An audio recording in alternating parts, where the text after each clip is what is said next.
Smart screen YouTube ಚಾನೆಲ್ಗೆ ಸ್ವಾಗತ. ನಾನು ಶ್ವೇತಾ ಕಲಕಣಿ. ಕಿಚ್ಚ ಸುದೀಪ್ ಅವರು ರಕ್ಷಿತಾಳನ್ನ ಟಾರ್ಗೆಟ್ ಮಾಡ್ತಿದ್ದಾರೆ. ರಕ್ಷಿತಾಳ ಒಳ್ಳೆತನವನ್ನ ಕಂಟೆಸ್ಟೆಂಟ್ ಗಳ ಮುಂದೆ ಹೇಳಿಲ್ಲ ಯಾಕೆ? ರಕ್ಷಿತಾ ಕಾವ್ಯನ ಟಾರ್ಗೆಟ್ ಮಾಡಿ ಕ್ಯಾಪ್ಟನ್ ಆಗದಂತೆ ಸ್ಟ್ರಾಟರ್ಜಿ ಮಾಡಿ ಹೇಗಾದ್ರೂ ಮಾಡಿ ಕ್ಯಾಪ್ಟನ್ ಆಗಬಾರ್ದು ಅಂತ ಹೇಳಿ ಯೋಚನೆ ಮಾಡ್ತಾ ಇದ್ದದನ್ನ ಕಂಟೆಸ್ಟೆಂಟ್ ಗಳ ಮುಂದೆ ಬಾಯ್ಬಿಟ್ರು. ಅದೇ ರಕ್ಷಿತಾನೆ ಗಿಲ್ಲಿ ಕ್ಯಾಪ್ಟನ್ ಆಗ್ಬೇಕು, ಗಿಲ್ಲಿ ಗೆಲ್ಲಲೇಬೇಕು ಅಂತ ಹೇಳಿ ಸೀಕ್ರೆಟ್ ರೂಮ್ ನಲ್ಲಿ ಧ್ರುವಂತ ಜೊತೆಗೆ ಜಗಳ ಮಾಡ್ತಾ ನರಕ ಯಾತನೆಯನ್ನ ಅನುಭವಿಸಿದ್ಲು. ಹೇಗಾದ್ರೂ ಮಾಡಿ ಗಿಲ್ಲಿ ಗೆಲ್ಲಲೇಬೇಕು, ಗಿಲ್ಲಿ ಕ್ಯಾಪ್ಟನ್ ಆಗ್ಬೇಕು ಅಂತ ಹೇಳಿ ಗಿಲ್ಲಿ ಪರ ನಿಂತ್ಕೊಂಡು ಗಿಲ್ಲಿ ಪರ ವಾದ ಮಾಡ್ತಾ ಇದ್ಲು. ಗಿಲ್ಲಿಗಾಗಿ ಹೋರಾಟವನ್ನ ಮಾಡ್ತಾ ಇದ್ಲು ರಕ್ಷಿತಾ ಶೆಟ್ಟಿ. ಇದ್ಯಾವುದು ಕೂಡ ಕಿಚ್ಚ ಸುದೀಪ್ ಅವ್ರಿಗೆ ಗೊತ್ತೇ ಆಗ್ಲಿಲ್ವಾ? ಕಾವ್ಯ ಕ್ಯಾಪ್ಟನ್ ಆಗಬಾರ್ದು ಅಂತ ಹೇಳಿ ಸ್ಟ್ರಾಟರ್ಜಿ ಮಾಡಿದ್ದನ್ನ ಹೇಳಿದ್ರು. ಅದೇ ಗಿಲ್ಲಿ ಗೆಲ್ಲಬೇಕು, ಕ್ಯಾಪ್ಟನ್ ಆಗಬೇಕು ಅಂತ ಹೇಳಿ ಯೋಚನೆ ಮಾಡಿದ್ದನ್ನ ಕಂಟೆಸ್ಟೆಂಟ್ ಗಳ ಮುಂದೆ ಹೇಳಿಲ್ಲ ಯಾಕೆ ಅನ್ನೋ ಪ್ರಶ್ನೆ ಈಗ ದಟ್ಟವಾಗಿ ಕಾಡ್ತಾ ಇದೆ. ಬೇಕು ಬೇಕು ಅಂತ ಹೇಳಿ ರಕ್ಷಿತಾನ ವಿಲನ್ ಮಾಡ್ಬೇಕು ಅಂತ ಹೇಳಿ ಸುದೀಪ್ ಅವರು ಮತ್ತೆ ಬಿಗ್ ಬಾಸ್ ತಂಡ ಈ ರೀತಿಯಾಗಿ ಮಾಡಿದ್ರ ಗೊತ್ತಿಲ್ಲ. ಅಷ್ಟೇ ಅಲ್ಲ, ಸೀಕ್ರೆಟ್ ರೂಮ್ ನಲ್ಲಿ ಏನ್ ನಡೆದಿದೆ ಅನ್ನೋದು ಗೊತ್ತಿಲ್ಲದಂತಹ ಗಿಲ್ಲಿ ಕಾವ್ಯಾಳ ಪರವಾಗಿ ನಿಂತ್ಕೊಂಡು ರಕ್ಷಿತಾಳನ್ನ ಬಿಟ್ಕೊಟ್ರು. ಇದೆಲ್ಲದಕ್ಕೂ ಕಾರಣ ಯಾರು? ಸುದೀಪ್ ಅವರು. ಸೊ ಹಾಗಾದ್ರೆ ಇವತ್ತಿನ ವಿಡಿಯೋದಲ್ಲಿ ಪಂಚಾಯಿತಿಯಲ್ಲಿ ರಕ್ಷಿತಾಳಿಗೆ ನ್ಯಾಯ ಮಾಡಿದ್ರ ಕಿಚ್ಚ ಸುದೀಪ್ ಅವರು. ಹಲವು ವಿಡಿಯೋಗಳಲ್ಲಿ, ಹಲವು ಸೀಸನ್ಗಳಲ್ಲಿ ಅವರ ತಪ್ಪುಗಳು ಸರಿಗಳು ಇದರ ಬಗ್ಗೆ ಅನಲೈಸೇಷನ್ ನಡೀತಾ ಇತ್ತು. ಆದ್ರೆ ಈ ಒಂದು ಸೀಸನ್ ನಲ್ಲಿ ಕಿಚ್ಚ ಸುದೀಪ್ ಅವರು ತೆಗೆದುಕೊಂಡಂತ ನಿರ್ಧಾರಗಳ ಬಗ್ಗೆ ಅವರು ಹೀಗ್ ಮಾತಾಡಬಾರ್ದಾಗಿತ್ತು, ಹಾಗ್ ಮಾತಾಡ್ಬೇಕಾಗಿತ್ತು ಅನ್ನುವಂತ ಚರ್ಚೆಗಳು ಇದೇ ಸೀಸನ್ ನಲ್ಲಿ ಅತಿ ಹೆಚ್ಚಾಗಿ ನಡೀತಾ ಇದೆ. ಸೊ ಈ ಪಂಚಾಯಿತಿಯಲ್ಲಿ ರಕ್ಷಿತಾಳ ವಿಚಾರದಲ್ಲಿ ಸುದೀಪ್ ಸರ್ ಎಡವಿದ್ರ? ಬನ್ನಿ ಏನೇನೆಲ್ಲ ಆಯ್ತು ಅನ್ನೋದನ್ನ ನೋಡ್ತಾ ಹೋಗೋಣ. ವಿಡಿಯೋನ ಅಂತ್ಯದವರೆಗೂ ನೋಡಿ. ವಿಡಿಯೋ ಇಷ್ಟ ಆಗಿದ್ರೆ ಲೈಕ್, ಶೇರ್, ಕಾಮೆಂಟ್, ಸಬ್ಸ್ಕ್ರೈಬ್ ಮಾಡೋದನ್ನ ಮರಿಬೇಡಿ. ರಕ್ಷಿತಾ ಧ್ರುವಂತ್ಗೆ ಕಿಚ್ಚ ಸುದೀಪ್ ಅವರು ಹೇಗಿತ್ತು ಸೀಕ್ರೆಟ್ ರೂಮ್ ನ ವನವಾಸ ಅಂತ ಕೇಳ್ತಾರೆ. ಮತ್ತೆ ಧ್ರುವಂತ್ ನಿಮ್ಗೆ ಹೇಗ್ ಅನ್ಸಿದ್ರು, ಹಾಗೆ ರಕ್ಷಿತಾ ಜೊತೆಗೆ ನೀವು ಇಷ್ಟು ದಿನ ಇದ್ರಲ್ಲ, ನಿಮ್ಗೆ ಏನ್ ಅನ್ಸ್ತು ಅನ್ನೋದ್ರ ಬಗ್ಗೆ ಕೇಳ್ತಾರೆ. ಮತ್ತೆ ಧ್ರುವಂತ್ ನಿರ್ಣಯದ ಬಗ್ಗೆ, ರಕ್ಷಿತಾಳ ನಿರ್ಣಯದ ಬಗ್ಗೆ ಒಂದಷ್ಟು ಅನಲೈಸ್ ಮಾಡ್ತಾರೆ. ಹಾಗೆ ಕಂಟೆಸ್ಟೆಂಟ್ ಗಳು ಹೇಗೆ ಆಡ್ತಾ ಇದ್ರು ಅದ್ರ ಬಗ್ಗೆಯೂ ಕೂಡ ಮಾತಾಡ್ತಾರೆ. ರಕ್ಷಿತಾ ಶೆಟ್ಟಿಗೆ ಸೀಕ್ರೆಟ್ ರೂಮ್ ನಲ್ಲಿ ಆಗ್ತಾ ಇದ್ದಂತಹ ಸಮಸ್ಯೆಗಳ ಬಗ್ಗೆಯೂ ಕೂಡ ಮಾತಾಡ್ತಾರೆ. ಒಂದ್ ಸ್ವಲ್ಪ ಎಂಟರ್ಟೈನ್ಮೆಂಟ್ ಕೂಡ ಇರುತ್ತೆ ವಿಚಾರ.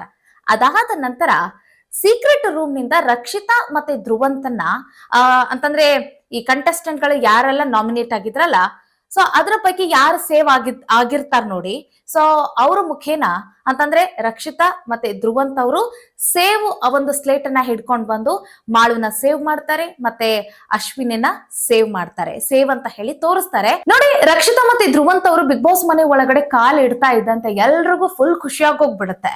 ತದನಂತರ ಇವರೆಲ್ರು ಅಂತಂದ್ರೆ ರಕ್ಷಿತಾ ಧ್ರುವಂತ್ ಸೇರಿ ಎಲ್ರು ಹೋಗಿ ಮತ್ತೆ ಸೋಫಾ ಮೇಲೆ ಕುತ್ಕೊಂತಾರೆ. ಆಗ ಕಿಚ್ಚ ಸುದೀಪ್ ಅವರು ಒಂದ್ ಮಾತು ಹೇಳ್ತಾರೆ, ಕಾವ್ಯ ಅವರೇ ನೀವು ಕ್ಯಾಪ್ಟನ್ ಆಗಿದ್ದು ರಕ್ಷಿತಾ ಶೆಟ್ಟಿ ಅವರಿಗೆ ಒಂಚೂರು ಇಷ್ಟ ಇರಲಿಲ್ಲ. ಯಾಕಂತಂದ್ರೆ ನೀವು ಕ್ಯಾಪ್ಟನ್ ಆಗ್ಬಾರ್ದು ಅಂತ ಹೇಳಿ ತುಂಬಾ ಟ್ರೈ ಮಾಡಿದ್ರು, ಆದ್ರೂ ನೀವು ಕ್ಯಾಪ್ಟನ್ ಆಗ್ಬಿಟ್ರಿ ಅಂತ ಹೇಳ್ತಾರೆ. ಸೊ ಆಗ ಕಾವ್ಯ ಅವರು ಒಂದು ಸ್ಮೈಲ್ ಕೊಡ್ತಾರೆ, ನೀವು ಅದನ್ನ ಗಮನಿಸಬಹುದು. ತದನಂತರ ರಕ್ಷಿತಾ ಶೆಟ್ಟಿ ಅವರು ಯಾಕೆ ಕಾವ್ಯ ಅವರು ಕ್ಯಾಪ್ಟನ್ ಆಗಬಾರ್ದು ಅನ್ನೋದ್ರ ಬಗ್ಗೆ ಆ ನಿರ್ಧಾರವನ್ನ ತೆಗೆದುಕೊಳ್ತಾ ಇದ್ರಲ್ಲ, ನೀವ್ ಯಾಕಂಗ್ ಟ್ರೈ ಮಾಡ್ತಾ ಇದ್ರಿ ಅನ್ನೋದನ್ನ ಕಿಚ್ಚ ಸುದೀಪ್ ಅವರು ರಕ್ಷಿತಾಳ ಬಾಯಿಂದ ಹೇಳಕ್ ಟ್ರೈ ಮಾಡ್ತಾರೆ. ಅಂದ್ರೆ ರಕ್ಷಿತಾ ಕೇಳ್ತಾರೆ, ಯಾಕೆ ಕಾವ್ಯ ಕ್ಯಾಪ್ಟನ್ ಆಗಕ್ಕೆ ಅರ್ಹಳಲ್ಲ ಅಂತ ಕೇಳ್ತಾರೆ. ಆಗ she is not deserved sir, ಅವರು ಲಕ್ಕಿಲಿ ಅವರು ಕ್ಯಾಪ್ಟನ್ ಆಗಿದ್ದಾರೆ ಅಂತ ಹೇಳ್ತಾರೆ.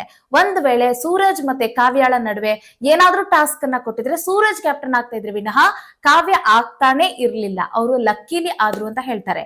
ಮತ್ತೆ ಉಳಿದಿರುವಂತ ಕಂಟೆಸ್ಟೆಂಟ್ ಗಳು ಯಾರೆಲ್ಲ ಇದ್ರಲ್ಲ, ಅವರ ಪೈಕಿ ಒಂದಷ್ಟು ಜನ ಕಾವ್ಯಗೆ ವೋಟ್ ಹಾಕ್ತಾರೆ, ಕಡಿಮೆ ಜನ ಸೂರಜ್ಗೆ ಹಾಕಿರೋ ಕಾರಣಕ್ಕಾಗಿ ಅವ್ರು ಏನಾಗ್ತಾರೆ, ಕ್ಯಾಪ್ಟನ್ ಆಗ್ತಾರೆ.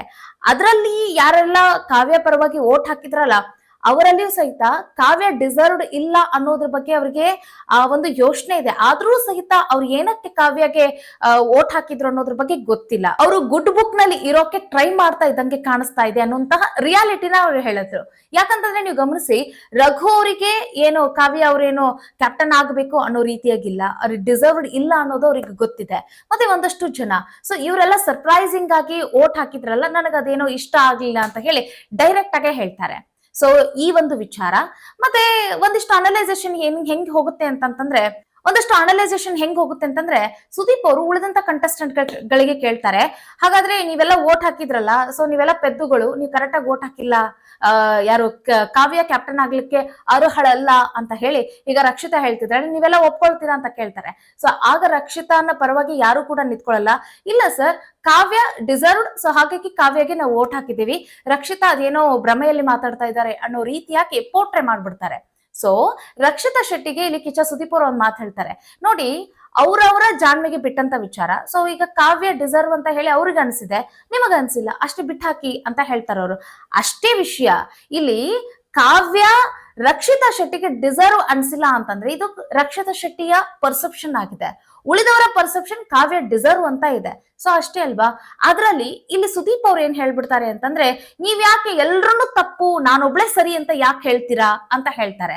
ಸೊ ಇವರು ಎಲ್ಲರ ಪರ್ಸೆಪ್ಷನ್ಗೆ ಬೆಲೆ ಕೊಡ್ತಾರಂತಂದ್ರೆ ರಕ್ಷಿತಾ ಶೆಟ್ಟಿಯ ಪರ್ಸೆಪ್ಷನ್ಗೂ ಬೆಲೆ ಕೊಡಬೇಕಾಗಿತ್ತಲ್ಲ, ಯಾಕೆ ಕೊಡ್ಲಿಲ್ಲ? ಇಷ್ಟೇ ನಡೆದೋಯ್ತಾ? ನಡಿಲಿಲ್ಲ. ನೋಡಿ, ಸೀಕ್ರೆಟ್ ರೂಮ್ ನಲ್ಲಿ ಇದ್ಕೊಂಡು ರಕ್ಷಿತಾ ಶೆಟ್ಟಿ ಗಿಲ್ಲಿ ಪರವಾಗಿ ಮತ್ತೆ ಯಾರೆಲ್ಲ ಡಿಸರ್ವ್ಡ್ ಇದಾರಲ್ಲ ಕ್ಯಾಂಡಿಡೇಟ್ಸ್ ಅವರ ಪರವಾಗಿ ನಿಂತ್ಕೊಂಡು ಆಟ ಆಡದ್ಲಪ್ಪ. ಧ್ರುವಂತ ಜೊತೆಗೆ ಸಾಕಷ್ಟು ಜಗಳ ತಗದ್ಲು, ಆತನ ಜೊತೆಗೆ ವಾದ ವಿವಾದವನ್ನ ಮಾಡದ್ಲು, ಒಂಥರ ನರಕ ಯಾತನೆಯನ್ನ ಅನುಭವಿಸ್ತು ಆ ಹುಡುಗಿ. ಸೊ ಆ ಸಂದರ್ಭದಲ್ಲಿ ಆ ವಿಚಾರವನ್ನ ಗಿಲ್ಲಿ ಪರವಾಗಿ ನಿಂತಿದ್ದಾಗ್ಲಿ, ಉಳಿದ ಡಿಸರ್ವ್ಡ್ ಕ್ಯಾಂಡಿಡೇಟ್ಸ್ ಪರವಾಗಿ ನಿಂತಿದ್ದ ವಿಚಾರವಾಗಿ ಈ ಸುದೀಪ್ ಸರ್ ಅದ್ರ ಬಗ್ಗೆ ಯಾವ ವಿಚಾರವನ್ನು ಕೂಡ ಎತ್ತೋದೇ ಇಲ್ಲ. ಸೊ ಅಲ್ಲಿ ಏನಾಯ್ತು, ಆಗ ಕಂಟೆಸ್ಟೆಂಟ್ ಗಳ ಮೈಂಡ್ಗೆ ಏನ್ ಹೋಗುತ್ತೆ ಅಂತಂತಂದ್ರೆ, ರಕ್ಷಿತಾ ಶೆಟ್ಟಿ ನನಗೆ ಎಲ್ಲ ಗೊತ್ತು, ನಾನೇ ಈ ಮನೆಯ ಸ್ಪಾರ್ಕ್ ಲೈಟ್, ಮತ್ತೆ ಎಲ್ಲ ಉಳಿದಂತ ಕಂಟೆಸ್ಟೆಂಟ್ ಎಲ್ಲ ಪೆದ್ದುಗಳು ಅನ್ನೋ ರೀತಿಯಾಗಿ ಅವಳು ಇದ್ದಾಳೆ ಅನ್ನೋ ರೀತಿಯಾಗಿ ಒಂದು ಪೋಟ್ರೆ ಆಗ್ಬಿಡ್ತು. ಸೊ ಇದಕ್ಕೆಲ್ಲ ಕಾರಣ ಆಗಿದ್ದು ಯಾರು ಅಂತಂದ್ರೆ ಸುದೀಪ್ ಸರ್. ನಾನು ಇದ್ರ ಬಗ್ಗೆ ಇಷ್ಟೇ ಹೇಳಕ್ ಇಷ್ಟಪಡೋದು. ನಿಮ್ಮ ಅಭಿಪ್ರಾಯ ಏನು ಈ ಕುರಿತಾಗಿ ಕಾಮೆಂಟ್ ಮಾಡೋದನ್ನ ಮರಿಬೇಡಿ. ಕೊನೆಯದಾಗಿ ಗಿಲ್ಲಿ ಪರವಾಗಿ ಸೀಕ್ರೆಟ್ ರೂಮ್ ನಲ್ಲಿ ಅಷ್ಟೆಲ್ಲ ಹೋರಾಟ ಮಾಡಿದಂತಹ ರಕ್ಷಿತಾಳಿಗೆ ಸಿಕ್ಕಿದ್ದೇನು ಅಂತಂದ್ರೆ ವಿಲನ್ ಶೇಡ್. ಯಾರ ಪರವಾಗಿ ಈ ಹೋರಾಟವನ್ನ ಮಾಡ್ತಾಳಲ್ಲ ರಕ್ಷಿತಾ ಶೆಟ್ಟಿ, ಅವರಿಂದನೂ ಕೂಡ ಸಪೋರ್ಟ್ ಸಿಗೋದಿಲ್ಲ. ಅಂದ್ರೆ ಕಾವ್ಯ ಪರವಾಗಿ ಗಿಲ್ಲಿ ನಿಂತ್ಕೊಂಡ್ ಬಿಡ್ತಾರೆ, ರಕ್ಷಿತಾ ಪರವಾಗಿ ನಿಂತ್ಕೊಳ್ಳೋದಿಲ್ಲ. ರಕ್ಷಿತಾ ಸುಮ್ನೆ ತಪ್ಪಾಗಿ ಹೇಳ್ತಾ ಇದ್ದಾಳೆ ಅನ್ನೋ ರೀತಿಯಾಗಿ ಗಿಲ್ಲಿಯು ಕೂಡ ಅಭಿಪ್ರಾಯವನ್ನ ವ್ಯಕ್ತಪಡಿಸ್ತಾರೆ. ಸೊ ಇಲ್ಲಿ ಗಿಲ್ಲಿ ತಪ್ಪಲ್ಲ, ಯಾಕಂತಂದ್ರೆ ಗಿಲ್ಲಿಗೆ ಸೀಕ್ರೆಟ್ ರೂಮ್ ನಲ್ಲಿ ಏನಾಗಿದೆ ಅನ್ನೋದೇ ಗೊತ್ತಿಲ್ಲ ಪಿಕ್ಚರ್. ಹಾಗಾಗಿ ಸೊ ಇಲ್ಲಿ ಬಾಯಿ ಬಿಟ್ರೆ ಧ್ರುವಂತ್ ಅವರೇ ಬಾಯಿ ಬಿಡ್ಬೇಕು ಏನಾಗ್ತಾ ಇತ್ತು ಅನ್ನುವಂತ ವಿಚಾರ. ಸೊ ಇದನ್ನ ವೀಕ್ಷಕರು ನೋಡಿದ್ದಾರೆ, ಹಾಗೆ ಬಿಗ್ ಬಾಸ್ ಟೀಮ್ ಕೂಡ ನೋಡಿದೆ. ಸೊ ಇಲ್ಲಿ ಕಂಟೆಸ್ಟೆಂಟ್ ಗಳಿಗೆ ಸೀಕ್ರೆಟ್ ರೂಮ್ ನಲ್ಲಿ ಏನಾಗಿದೆ ಅನ್ನುವಂತ ವಿಚಾರ ಗೊತ್ತಿಲ್ಲ. ಒಟ್ಟಿನಲ್ಲಿ deserved candidate Rakshita Shetty over ಆಗಿ ಮಾತಾಡ್ತಾಳೆ ಅಂತ ಹೇಳ್ತಾರೆ, ಆದ್ರೆ ಅವರು ತುಂಬಾ ಸ್ಮಾರ್ಟ್ ಆಗಿ ಇದ್ದಾರೆ. ನಾಮಿನೇಷನ್ ಮಾಡೋಕ್ಕೂ ಹೆದರೋದಿಲ್ಲ, ಅವರು ಎದುರಾಗಿ ಕೌಂಟರ್ ಕೊಡಕ್ಕೂ ಕೂಡ ಹೆದರೋದಿಲ್ಲ ರಕ್ಷಿತಾ ಶೆಟ್ಟಿ. ಒಟ್ಟಿನಲ್ಲಿ ಅಲ್ಲಿರುವಂತಹ ಕಂಟೆಸ್ಟೆಂಟ್ ಗಳನ್ನ ನಾವು ಕಂಪೇರ್ ಮಾಡಿದ್ರೆ ರಕ್ಷಿತಾ ಶೆಟ್ಟಿ ಕೂಡ ಟಾಪ್ 5 ಇರಬೇಕಾದಂತಹ ಕಂಟೆಸ್ಟೆಂಟ್, ಮತ್ತೆ ತುಂಬಾ ಬೆಟರ್ ಆಗಿ ಆಟ ಆಡ್ತಾ ಇದ್ದಾರೆ. ಸೊ ಇವರು ಡಿಸರ್ವ್ಡ್ ಕ್ಯಾಂಡಿಡೇಟ್ ಅಂತ ಹೇಳಕ್ ಇಷ್ಟಪಡ್ತೀನಿ.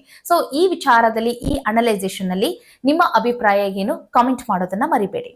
ಒಟ್ಟಿನಲ್ಲಿ ಈಗ ಕಾವ್ಯ ನಿಮಗೆ ಎಷ್ಟರ ಮಟ್ಟಿಗೆ ಓಕೆ ಅನಿಸ್ತು, ಎಷ್ಟು ಪರ್ಸೆಂಟೇಜ್ ಅವ್ರು ಓಕೆ ಅಂತ ಅನಿಸ್ತಾ ಇದೆ, ಅದ್ರ ಬಗ್ಗೆ ಕಾಮೆಂಟ್ ಮಾಡೋದನ್ನ ಮರಿಬೇಡಿ. ಮುಂದಿನ ವಿಡಿಯೋದಲ್ಲಿ ಮತ್ತೊಂದು ವಿಶೇಷ ವಿಚಾರದಲ್ಲಿ ಸಿಗೋಣ. ನಮಸ್ಕಾರ.